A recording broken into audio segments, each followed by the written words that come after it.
We've all seen a lifted truck, but have you ever seen a lifted printer?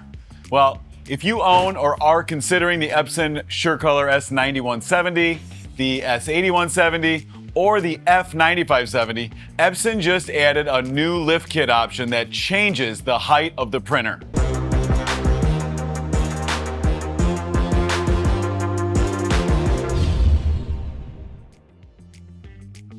This kit raises the printer almost 9.5 inches and is available now.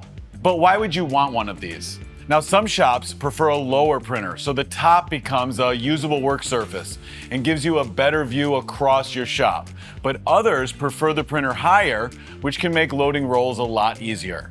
So now Epson is giving you the choice to set the printer height the way that fits your workflow.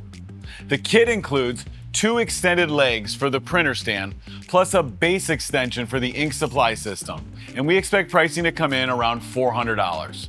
Now, one tip, if you want it, it's best to order it with the printer. You can add it later, but it does require a dealer to come on site and install it, which can add additional cost. So I don't know about you, but I think it's great to see Epson adding a little more flexibility to these platforms. All right, if you found this video helpful, make sure to like and subscribe for more videos just like this.